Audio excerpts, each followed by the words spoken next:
Howdy. This is a series of 3 slides talking about basic cybersecurity terminology that you will come across in your law and policy course this summer.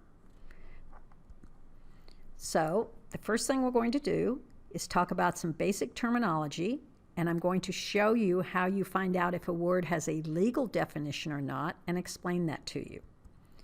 I think we've seen this comic, and we have to remember something about technology versus the law.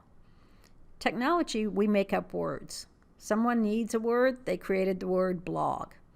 Someone needs a word, they created technically the word fuzzy testing. However, when we are in law, we go to the legal definitions of the word first, and it's important for you to grasp this concept in this video. So basically, I want you to understand some basic terminology, nothing too hard. We're going to talk about CIA, and no, not that CIA, but confidentiality, integrity, and availability. We're going to talk a little bit about trends and avenues of attack, only in relationship to how it affects the law. You should be able at the end of this to explain meanings of terms, or if I give you a term, tell me if there is a legal definition of the term. And sometimes, if there's a technical definition, it may differ with the legal definition. But this course is in law and policy, so we always defer to the legal definition.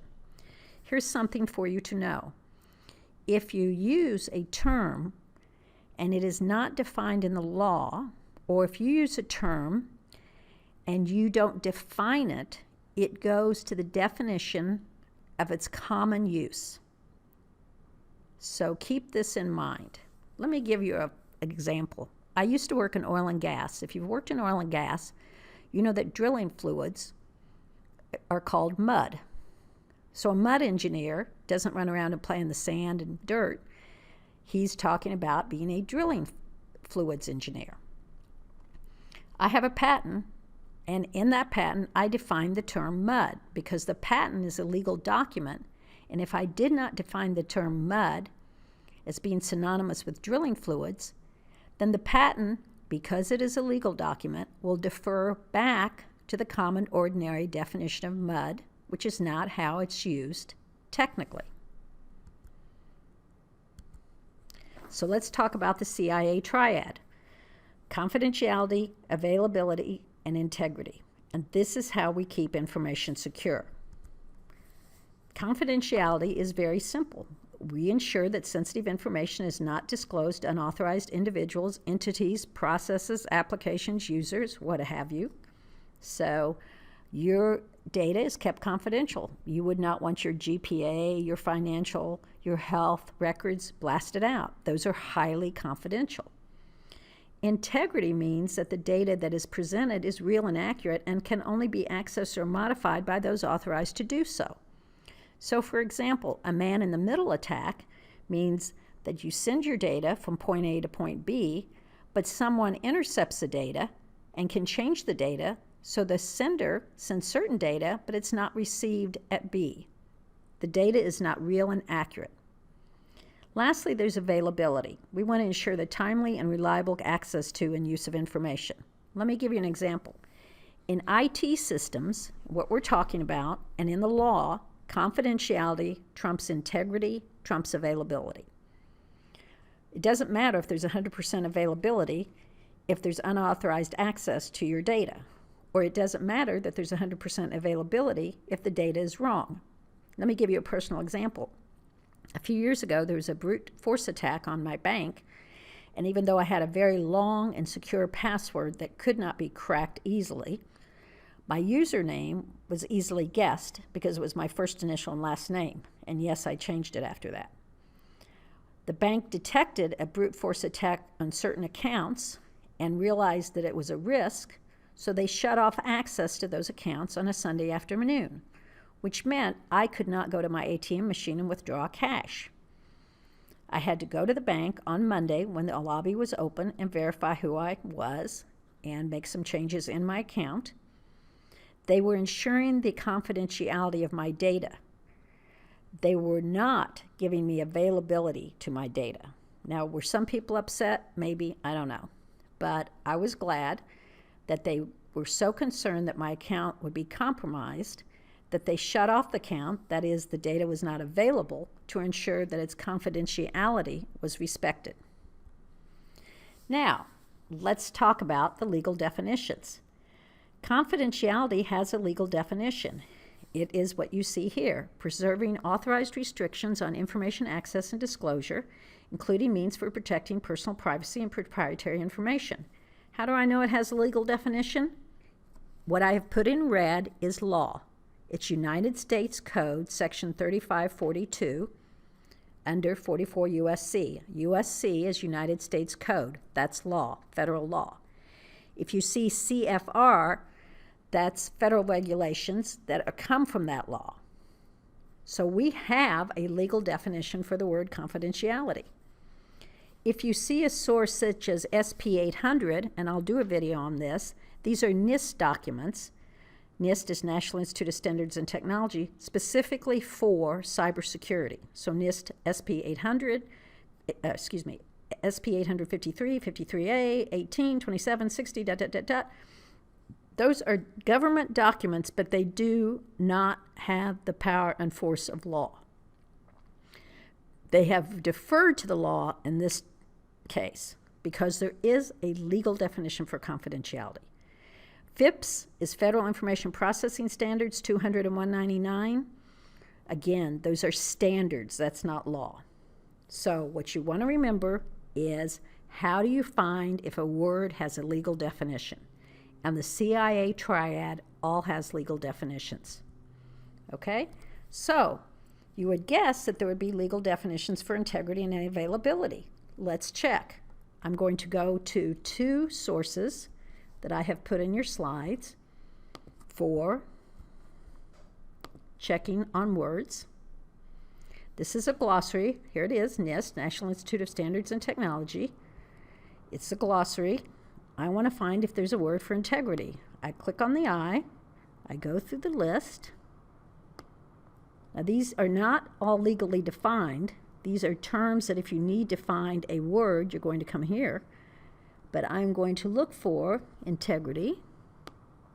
Help if I know the alphabet.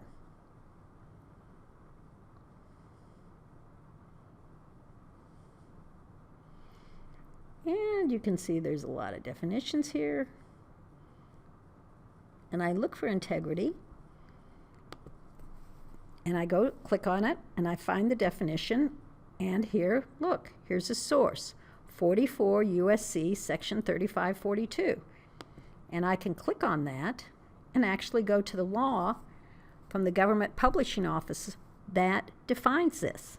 Now, you don't need to know this, but what you need to know is if a word has a legal definition, and the way you've determined that is you're going to look for this kind of code. So here's the word for privacy.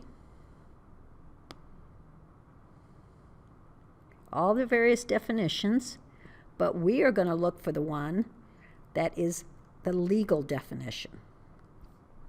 Let's try availability. Hopefully I'll find it a little earlier this time. So I go to A. Now keep in mind, not all of these words have legal definitions, and I'm going to show you that in a minute. I come down to availability. I click on it. Right? There it is. There's the U.S. code defining it. And here are the various definitions we use in cybersecurity for availability. However, we always want to look for the legal definition, which you find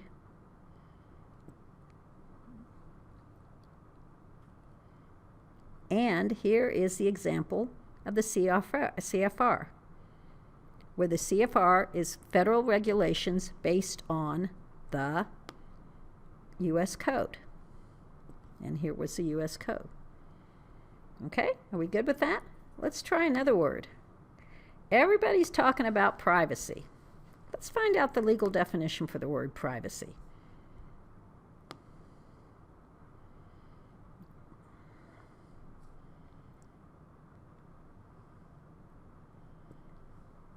Here it is.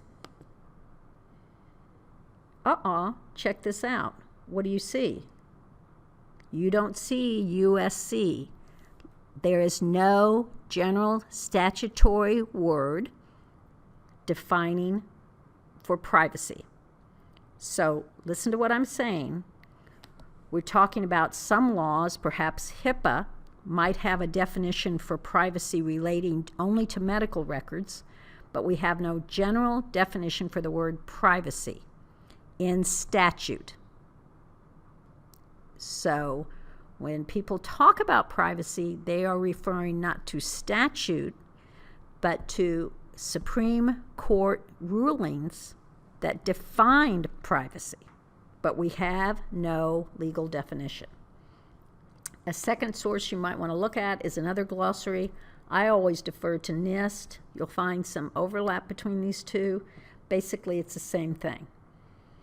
And they always have a source for a word.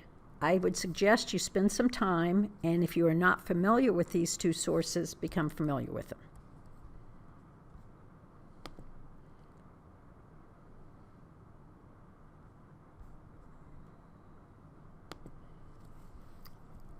So here are the links. You can always Google a term and see what comes up, but whenever you use Google, of course, you have to check the validity of the source. Even in law, people will put things out that's their own interpretation of the law. Always go to a source, which is a statute or a court decision. So what I said about privacy is all general legal definitions of privacy are from Supreme Court decisions, and we'll talk about this later. There are laws that refer to privacy or define privacy in context, but it's with only that domain, such as health HIPAA. So here's some exercises. Is it confidentiality, integrity, or availability? A system is prevented by a DOS attack from providing information to a shutoff valve and water treatment center.